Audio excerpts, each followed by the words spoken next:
I've been watching all of you today, not pay much attention to what everybody's been saying, and it's been quite important, so I hope you hear what I'm about to say to you right now. I implore you not to follow this SAFE Act law. I am a business owner in Westchester County. Do you hear what I'm saying? Thank you.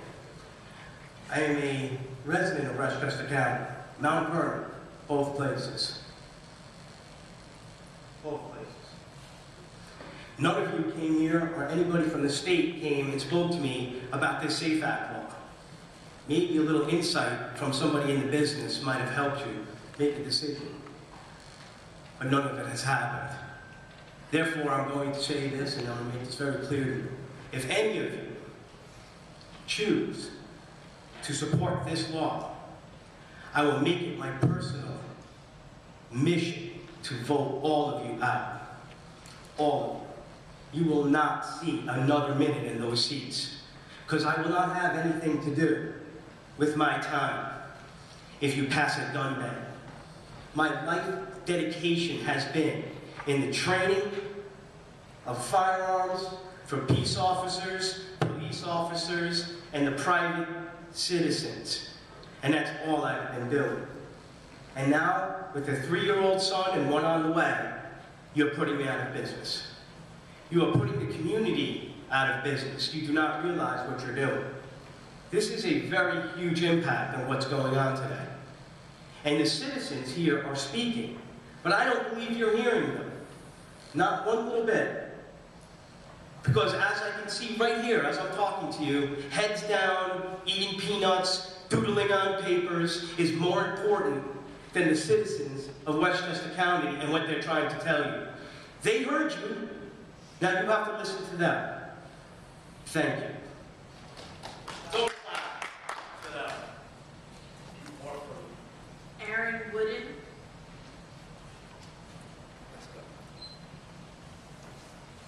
Greetings, everyone. My name is Aaron Wooden. I'm a lifelong Westchester resident. I'm a firearm owner, and I'm a dot on the infamous low HUD map. Last year, I was at an urgent care center, following up on an abdominal twinge that turned out to be exactly what I suspected it to be, appendicitis. And after hours of tests, my hunch was confirmed, and as I was leaving for White Plains Hospital in the emergency room, a fellow patient walked in and headed toward me. His shirt said Smith & Wesson on it. Despite the acute nature of my situation, I stopped for a moment to talk to him. So there we were, him with his cast, and me with a distressed organ. And as all New York gun owners do, first we complain about the lousy, overly strict laws that we have to follow, and then we delve into the actual firearms that we own and enjoy at the range. That's the level of dedication that we have to our sport, our freedom, and our cause. Pardon me. And that was before the SAFE Act. The restrictions it imposes go against both the U.S. and the state constitutions. The SAFE Act is a hindrance to those with criminal intent, is not a hindrance to those with criminal intent and malice in their hearts. In fact, restrictions only further diminish our right to keep and bear arms, making the enjoyment of this right more inconvenient, more expensive, and full of traps for the unwary, unlucky people who unintentionally break this law. We happen to have a neighbor to the north and east of us. They're called Vermont. They get along just fine with no permits to own or carry, no limits on magazines, and no so-called assault weapons ban. And no, folks, I don't intend to move there. In the firearm and self-defense community, there is a towering figure named Lance Thomas, a Los Angeles-based jeweler who prevailed in many gunfights against the thugs who tried to rob his store and take his life and the life of others. And when interviewed, he speaks not just to protecting himself, his customers, his visiting girlfriend, he also fought to protect something deeper, his honor. He literally stood up and said to his assailants, "You will not take from me what is not yours to take." And so I'm here too, standing in front of you. I am defending my honor, and perhaps by extension that of my fellow gun owners. And my message is, you will not take from me what is not yours to take. We have had enough incursions on our freedom. We want the SAFE Act repealed, and once that abomination is removed, we want the other shackles taken off as well. So again, you will not take from me what is not yours to take. Not my firearms, not my magazines, not my ammunition, and certainly not my freedom. Thank you very much. let me make it clear, because maybe it wasn't clear. A, we are listening to you. B, if there's an outburst again, you will be removed. Thank you. Nicholas Chen.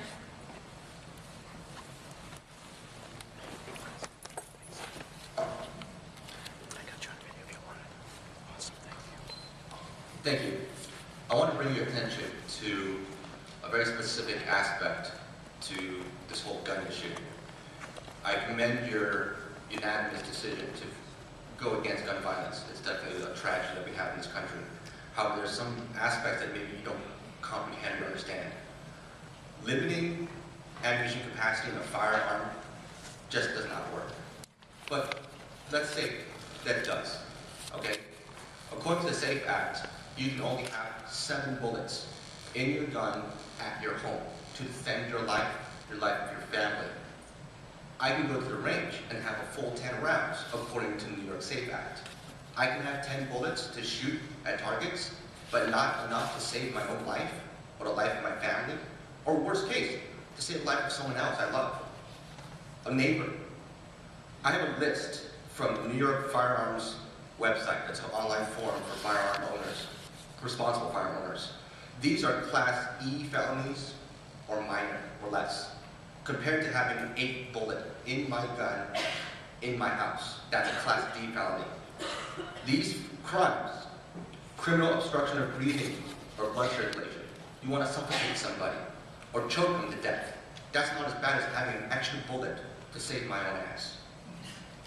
Sexual misconduct, criminally negligent homicide, rape of the 3rd degree, forcible touching, persistent sexual abuse. That's a repeat child molester, and this person must be caught and convicted in 2 separate cases before this charge can even reach this level. That's not as bad as me having an extra bullet to save my life. Female genital mutilation, you think that couldn't possibly happen. That happens in places like Africa. But here, if it does happen, it's not as bad as having an extra bullet in my gun. Swapping babies, okay? It's called child substitution. For some reason, if you want to swap a baby, that's not as bad. Committing riots of a 2nd degree, 1st degree, or inciting to riot is not as bad as trying to save my own life. Incest of the 3rd degree, possessing obscene sexual performance of a child, possessing sexual performance of a child. None of these crimes are deemed as bad in New York as what Cuomo just put into law, just because I want to have an extra bullet in my gun to save my own life. Common sense is one thing. You can justify anything, rationalize anything away. Okay, look at history. You have very, very good examples of how they rationalized putting away Japanese Americans because it's for security.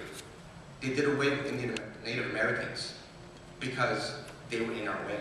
They rationalized it, okay? Don't rationalize something that is in the Constitution just because it makes sense to you, even though you haven't looked further into it. Thank you. Steve Smith.